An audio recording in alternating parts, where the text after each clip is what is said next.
नमस्कार। हाँ, नमस्कार सर। बोलिए।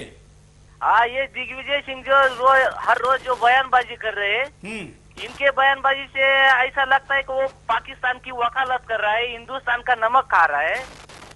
अभी ये पाकिस्तानी है, इसके बारे में ये चेक करने की कोई गुंजाइश ही नहीं बची है। मतलब चेक करने की जरूरत नहीं है, ऐसा आपका कहना है? की सरकार है मध्य प्रदेश, गुजरात में इसकी टेलीफोन टैपिंग करके, इनके जासूसी करके इनके साथ मुकदमा बनाना चाहिए ये दिग्विजय सिंह के बारे में। बिल्कुल। हाँ, ऐसा। धन्यवाद। हाँ, हम अगले कॉलर के पास चलते हैं, उनकी राय लेते हैं, क्या कहते हैं। नमस्कार। Hello hello. हाँ बोलिए। हाँ बोलिए, क्या कहना है आपका?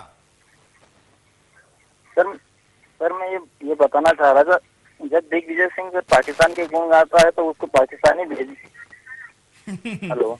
बिल्कुल, धन्यवाद। राजेश यादव बोल रहे हैं कि मध्य प्रदेश से, उसी राज्य से जहां से दिग्विजय सिंह कभी मुख्यमंत्री थे, बोल रहे हैं कि अगर गुंद पाकिस्तान या पाकिस्तान के हित में कोई बयान आता है तो पार्सल उधर भेज दो। ऐसे में पाकिस्तान ने जिस तरीके का षड्यंत्र देश के खिलाफ रचा हुआ है, उस षड्यंत्र के शिकार कई लोग बने हैं और कई अपने स्वार्थ के लिए भी उनके शिकार बनते हैं। जब भारत पाकिस्तान के आतंकवाद को एक्सपोज करने के लिए, उसको बेनकाब करने के लिए दुनिया भर के मंचों पर आतंकवाद के खिलाफ और पाकिस्तान के भारत में हस्तक्षेप के खिलाफ जब पूरा प्रूफ देता है, कई साक्ष्य देता है, कई तथ्य देता है, तब दिग्विजय सिंह के बयानों से निश्चित तौर पर सरकार की चीतू होती होगी। और अब तो दुनिया के कई देश मनमोहन सिंह को सीधे पूछते होंगे कि आप तो पाकिस्तान के खिलाफ बोलते हो, आपके सत्ताधारी दल के महासचिव की राय क्या है, आप जानते हैं क्या? शायद ऐसे में मनमोहन सिंह को क्या स्थिति से गुजरना पड़ता होगा, वो सोनिया के डर से शायद देश को भले ना बताए, हम समझ सकते हैं। अगले गौरव के पास चलते हैं। नमस्कार। हाँ, जय हिंद सर। जय हिंद। सबसे पहले मैं जो बॉम्बे में शहीद हुए हैं, मैं उनको सलाम, उनका शांति के लिए प्रार्थना करूंगा। और मैं सबसे पहले ये कहूंगा कि दिग्विजय सिंह को पाकिस्तान में एक पागलों का दवाखाना है, उस पागल को वहां भेज दिया जाए। हिंदुस्तान में हिंदू और मुसलमान एक भाईचारा है, सिख ईसाई सब हम एक ही धरती के माँ बेटे हैं, औलाद है। और ये दोनों समाजों को बांट के जो राजनीति कांग्रेस कर रही है, तो दिग्विजय सिंह को सबसे पहले पाकिस्तान से क्या संबंध किया, तो उसको मुस्लिम समुदाय में शामिल करके वहाँ पर मुसलमान बना दिया जाए। जो देश के पे हमला होता है और वो दूसरे देशों की बातें हमारे सामने रखता है, ऐसे नेता नहीं कमी ना कहना चाहिए जो देश के दुख में हिस्सा ना ले। मैं चाहूंगा, राहुल गांधी ने भी जो कहा है, इन पे मुकदमा चलना चाहिए, इनकी भी इंक्वायरी होना चाहिए और दिग्विजय सिंह की पाकिस्तान सम्मान है, ऐसी उनसे भी इंक्वायरी होना चाहिए। मैं अकोला से साबिर हुसैन। धन्यवाद साबिर भाई। ऐसे लोग हैं जो जिस वोट के लालच में दिग्विजय सिंह ये कह रहे हैं, उनके ही प्रतिनिधि और राष्ट्रवादी मुस्लिम भाई क्या प्रतिक्रिया देते हैं, या अगर दिग्विजय सुनेंगे तब शायद उनके दिमाग में कुछ लाइट या बत्ती लग सकती है। इस विषय पर शायद हमारे कवि कुछ कहना चाहते हैं, आप कुछ कह रहे थे। सुरेश जी, एक बात तो बहुत सही है जो हमारे अभी कॉलर ने कहा कि ये बात ना हिंदू की है ना मुसलमान की है, ये बात हिंदुस्तान की है। और जो ये सब कुछ सारा देख रहे हैं किस तरीके से देश में भ्रष्टाचार, काला धन और ये सब कुछ चल रहा है, उससे ध्यान डाइवर्ट किया जा रहा है। ये उग्रवादी आतंकवादी घटनाएं भी जो घट रही हैं और इस पे जो बयानबाजी हो रही है, जब देश की बात होती है और उस पर मुझे कुछ पंक्तियां याद आती हैं जब हिंदू मुसलमान की बात होती है कि जुग जुग से कल कल कर कहता गंगा जमुना का पानी है, इस धरती पर जन्म लिया बस अपनी यही निशानी है, और एक सभ्यता एक संस्कृति अपना इतिहास बताता है, और जाति पंथ सब भले अलग पर खून तो हिंदुस्तानी है। लेकिन मुझे लगता है कि इन लोगों का खून जो है वो कहीं हिंदुस्तानी खून नहीं है, इनके दिमाग में कुछ ना कुछ ऐसा चल रहा है जो ये ऐसी टिप्पणियां करते हैं। मैंने जो पाकिस्तान की बात आप कर रहे थे, निश्चित रूप से पाकिस्तान लगभग जब से बंटवारा हुआ है, देश आजाद हुआ है, तब से ये घटना चक्र चल रहा है।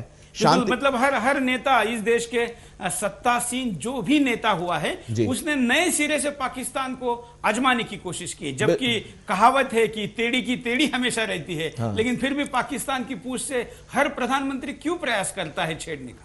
इस विषय पर मैंने कुछ कहने की कोशिश की थी कि शांति वार्ताएं अभी भी चल रही हैं। अब एक हमारे कवि ने बहुत अच्छी बात टिप्पणी की थी कि कौन कहते हैं कि पाकिस्तान जिम्मेदार देश नहीं है, जिम्मेदार देश नहीं है। हमें लगता है कि पाकिस्तान दुनिया का सबसे ज्यादा जिम्मेदार देश है, क्योंकि दुनिया में कहीं भी कोई उग्रवादी आतंकवादी घटना होती है तो जिम्मेदार पाकिस्तान को ही ठहराया जाता है। तो इसमें मैंने कहा था कि शांति वार्ता करने की पहले भी युक्ति सुझाई थी, हम बस ले लाहौर गए बेटों की अर्थी आई थी, फिर भी हमने क्षमादान देकर उसको वरदान दिया, भूल के करगिल के घावों को एक अद्भुत सम्मान दिया। तो आमंत्रण का अर्थ नहीं कमजोरी या लाचारी थी, वो आमंत्रण 100 करोड़ के भारत की खुददारी थी। आमंत्रण तो शांति गीत था माधव कृष्ण मुरारी का, वो आमंत्रण शिवशंकर कैलाशपति त्रिपुरारी का। आमंत्रण तो गौतम गांधी की शिक्षा का दर्पण था, वो आमंत्रण मित समझौतों और भावों को तर्पण था। वो आमंत्रण विश्व गुरु की संस्कृति का उद्बोधन था, आमंत्रण तो अमर तिरंगे का पावन संबोधन था। लेकिन इतिहास के पन्ने बताते हैं, पर आमंत्रण पाते ही वो गुब्बारे सा फूल गया, मेहमानों की सारी गरिमा मर्यादाएं भूल गया। तो इतिहासों की सब भूलों का अब सुधार हो जाने दो, बहुत हो चुका एक बार अब आर पार हो जाने दो, बहुत हो चुका एक बार अब आर पार हो जाने दो। बिल्कुल, लेकिन पाकिस्तान जानता है कि जब भारत आर पार की स्थिति की सोचेगा तो पाकिस्तान का नामो निशान दुनिया के नक्शे पर से खत्म हो जाएगा। इसलिए उन्होंने कुछ हद तक इस देश में पहुंचाए हुए हैं, या जो इस देश के रहने वाले ही कुछ लोगों को हस्तक बनाया हुआ है। ऐसे सारे लोगों को बेनकाब करने की जरूरत है। और इसलिए हम आपको पूछ रहे सवाल, आपकी राय, आपकी प्रतिक्रिया, क्या सोचते हैं आप, ये हम जानना चाहते। इसलिए फोन लाइनें खुली हुई है, एसएमएस का नया नंबर स्क्रीन पर चल रहा है, और सोशल नेटवर्किंग साइट पर भी आपकी सारी प्रतिक्रियाओं का स्वागत है। एक कॉलर का स्वागत करता है। नमस्कार सुरेश जी, नमस्कार। हाँ बोलिए। सुरेश जी, आज आपने जो मुद्दा चुना है बहुत बढ़िया चुना है। मैं बहुत दिन से ये मुद्दा की तलाश में था। हाँ।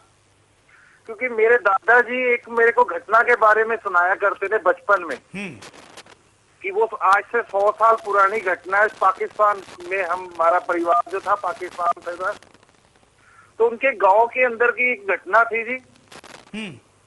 हेलो। हाँ बोलिए बोलिए। हाँ जी सर, एक उस गांव का जो जगीरदार होता है, जो वहाँ का जिसको कहते हैं जी अपना जो वहाँ का गांव का बहुत मशहूर आदमी होता है जो, हाँ, उसका एक बेटा होता है जी। वो अपने इलाके में किसी भी चोरी डकैती किसी भी कांड में जाकर वहाँ के अपने हवालात में जाकर वहाँ के जो थानेदार होता है उसको उस घटना में अपने आप को शामिल करता है जी। हाँ।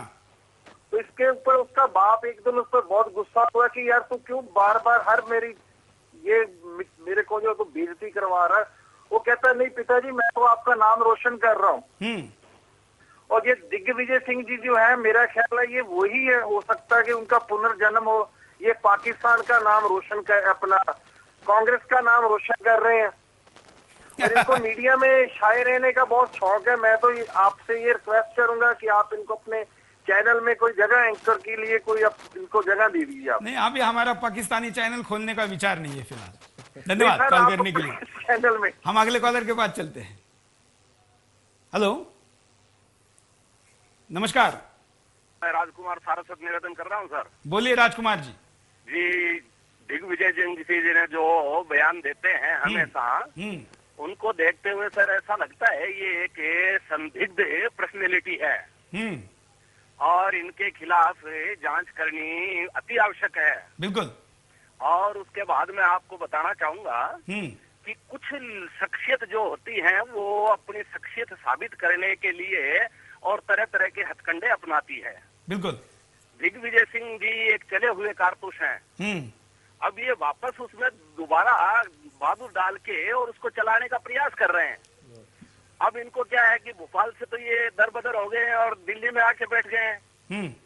तो अब अपनी भड़ास निकालने के लिए, क्यों जनता ने तो इनको नकार दिया, अब ये भड़ास निकालने के लिए सर इस तरह का आचरण करते हैं। तो मैं आपसे निवेदन करूंगा, इनको या तो मीडिया सुधार सकता है और बिल्कुल। फिर अपना जो सर्वोच्च न्यायालय है उनसे निवेदन करूंगा कि ऐसे बयान जो देते हैं देश से राष्ट्र के लिए जो बिल्कुल राजकुमार जी, आपके जानकारी के लिए बता दूं कि अब तो न्यायालय ने भी सर पे हाथ रखा है, क्योंकि न्यायालय के भी खिलाफ बोल रहे कलमाड़ी को और अशोक चौहान को छोड़ दो। जी जी, मैंने ये न्यूज भी देखी है उनकी, तो मैं भी ये कहना चाह रहा हूँ कि ये सर्वोच्च न्यायालय से भी ऊपर हो गए क्या?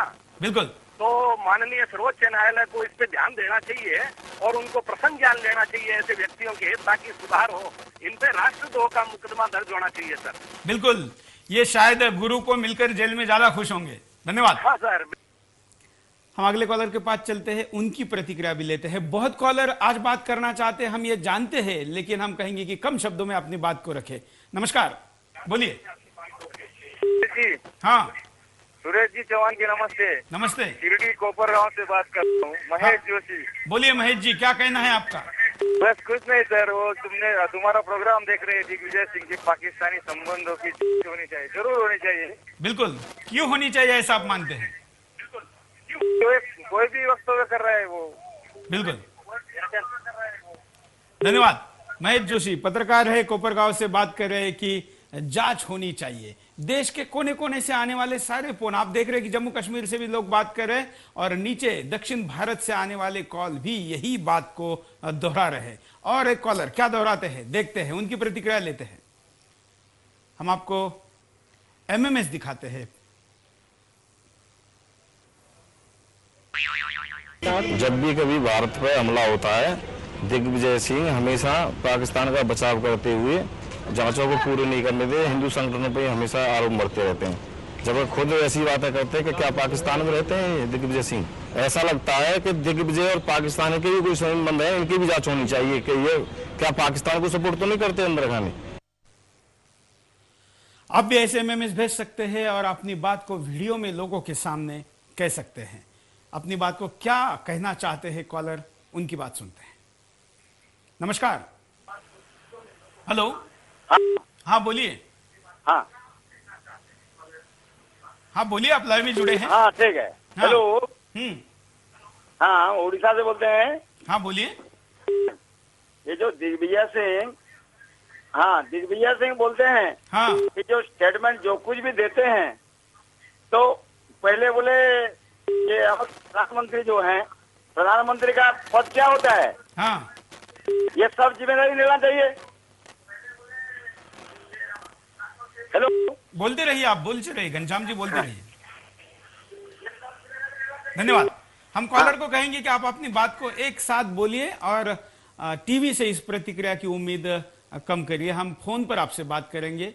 अगले कॉलर के पास चलते हैं, उनकी राय लेते हैं। नमस्कार। हाँ सर नमस्कार। बोलिए। अब दिग्विजय सिंह ऐसे नेता को गोली मार देनी चाहिए। अरे कसाब से पहले। आप तो डायरेक्ट आदेश दे रहे हैं। हाँ डायरेक्ट आदेश दे रहा हूँ मैं। ऐसे नेता देश को बर्बाद करते हैं। कसाब जब ही इतना था तो क्यों नहीं हुआ?